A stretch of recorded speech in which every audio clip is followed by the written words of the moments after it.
You're gonna shut your mouth or say it to my face, or I'm gonna use your ass like a broom to sweep this place. Go on and call up your friends, you better bring a few, 'cause I come from a different time when the men were all old school. That is Creed Fisher. That's outlaw country, Amy. Yeah. That's right there. That's not messing around. By the way, Creed Fisher's first single, I already like this guy, and I've been listening to some of his music. His first single was I'll Keep Drinking. And that's your theme song. That is what I can drink to. Yes.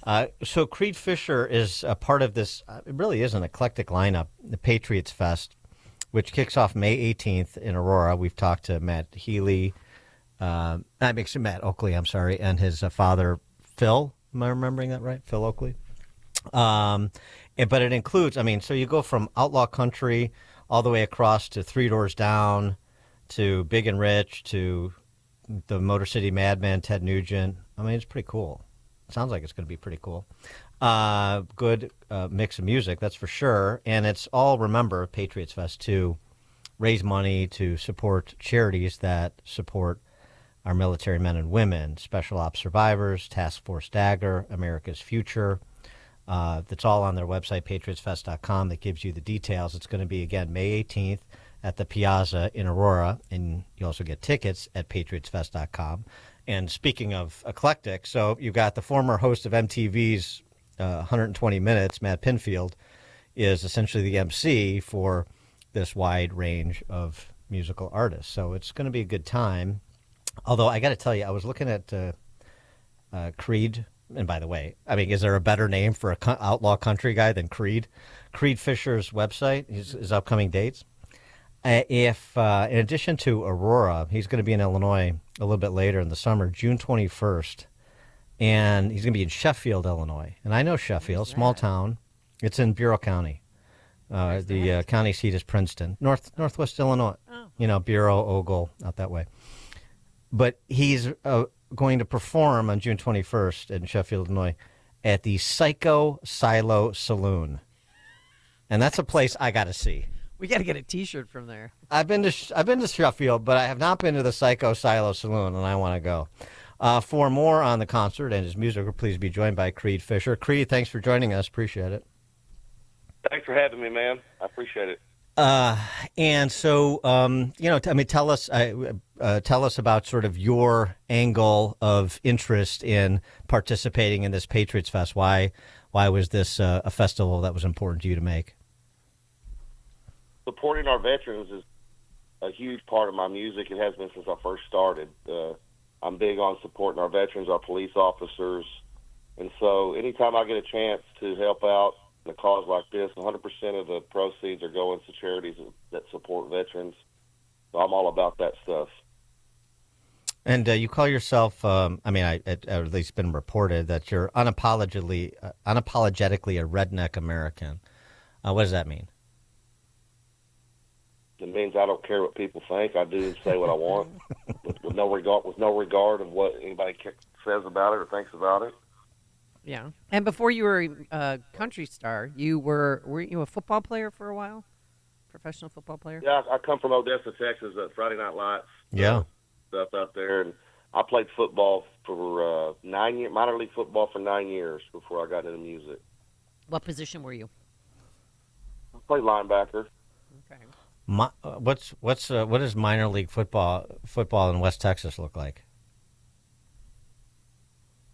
Minor league football, they got the new UFL. I'm excited about that. That's a pretty cool deal. But, it's just, back then it was a bunch of different leagues that just come together, and out in West Texas, we played teams from mostly like New Mexico, Louisiana, Oklahoma, surrounding states around us, but I had a lot of fun, man. Football was my passion for half of my adult life. So I also coached youth football for 6 years, too. Ah, that's cool. Nice. Then why the jump to country music? Like, how did that happen? I got a divorce when I was 33, and I'd been married for 12 years, had 3 kids, and it was just a life-changing experience. I'd always kind of wanted to do music, but it was just never a reality. I was raising kids, having to work, support my family, and when I got divorced, it just created this huge void in my life, and that's when I kind of used music as therapy at the time, writing songs and stuff, and that's kind of how it all started, and 12 years later, here we are. How is this? I mean, it sort of sounds like it just fits your sort of personality and your vibe, but I mean, the artists that you grew up on that influenced you in this this sort of outlaw country direction, this sort of Waylon Jennings direction, if you will. Yeah, I mean, I got Waylon tattooed on my right hand and Hank tattooed on the left. So, well, that explains it, doesn't it? They're always with you, and always will be. But you, I mean, you've released more than 11 albums independently, and that must have been an arduous task. I mean, it was a challenge at first.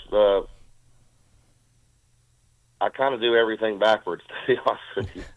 Well, you've had like 60 million views on YouTube, and I mean, you're widely known. Yeah, most people tour first and then put out albums as they go, but I just started putting out music. I had a whole bunch of music I'd written, and that's kind of where my passion in music is. I love going to the studio. It's like a kid on Christmas morning for me, but I just started putting out a bunch of music, songwriting's my main thing, and at a certain point, I was able to get on the road, and when you tour, and you have to slow down a little bit because you don't have the time to put out 3 albums a year like I was doing before. Well, it's kind of funny that I mean, that's sort of how Kid Rock got around too, and this was back before the internet days, and where you could pop on social media like you have, and then you build an audience that you could build a fan base that can then tour and serve. He was just selling the tapes out of his trunk, doing local shows and stuff like that. So sort of maybe the digital age helps to provide a path to artists like you that are doing things on your own, and then you just you can build audience perhaps quicker based on the quality of your music online. That's how I built my fan base. I did it with social media, Facebook Live. I had a couple videos that went viral on Facebook. Had about 8 million views on one of them, and that's kind of how I got started, and I just started going live. We're talking like the 2016 time frame, and just one fan at a time, going on there twice a week, 3 times a week, and just hanging out with my fans. And social media has created a situation where guys like me can get their music out without any help from anybody else. Yeah. I know this Patriots Fest is not political, but you're out and you're playing music for your fans, and I'm sure you're interacting with them. And I just wonder, like, what's the perspective of a guy from West Texas and from your fan base on what's going on in this country right now? Man, I don't know. I try to stay out of politics. I let my music do the talking. I don't like what's going on in this country. I love our country, and it's obvious to me that one side doesn't. Mm-hmm. Yeah. But, I mean, I'm not a big fan of politicians regardless on either side. No, I can appreciate that. I think that's where a lot of people are, actually. And I'm sure you get that feedback from your fans too, just in terms of, like you said, supporting people who protect and serve, whether in the armed services or locally in uniform, right? Yeah, I mean, we're not taking care of our veterans. We're taking care of people who aren't even from here first, before our own veterans that sacrificed and served our country. So everything's upside down. None of it makes any sense. I'm a small government guy. I believe in, localized government and people doing, for themselves. And I'm just old-fashioned, old school. I like it. With this Patriots Fest coming up, I mentioned some of the artists, but there's many more. Is there anybody that you're in particular looking to hear that you really like that's, going to be on stage with you or, as part of the lineup? I'm looking forward to 3 Doors Down. That's one of them. I've never seen them before.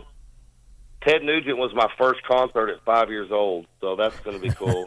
Oh my gosh! It's gonna make him feel old. You can go bow hunting with him. Come full circle, yeah. That's great. 45 years ago. Now you had mentioned that you have kids. Do your children, are they big fans of your musical career, and do they go with you to concerts? Yeah, my kids are great to me. They're all older. My youngest is 26, and my oldest is 32, and they have supported me for years. I got into music when they were all kind of older, but yeah, they're big fans. They love supporting Dad, and they don't get to come out to shows all that often, but I just played a show here near my home, and I had my whole family there, so that was nice. Oh, that's awesome. I thought you were going to say now they sort of rebelled against the outlaw country and they all like yacht rock or something. No? Oh, hell no. I raised it better than that. Yacht rock. That's so Oh. disgusting. All right. Creed Fisher is the artist. He's one of many, as we were just mentioning, at Patriots Fest. That's May 18th, patriotsfest.com to get tickets. May 18th at the Piazza in Aurora, 3 doors down. Ted Nugent, Big and Rich, Creed Fisher.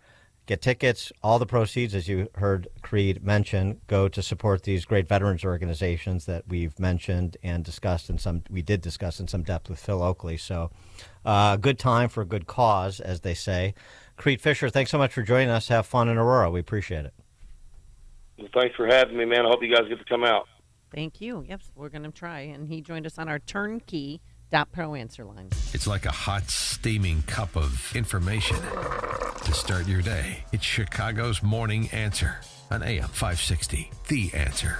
From breaking news and weather across the country to insight from the brightest minds and conservative opinion, it's Salem News Channel. Home to the biggest shows on TV, like Sebastian Gorka, weekdays at 3 p.m. Eastern, followed by Stacey Washington at 5. Join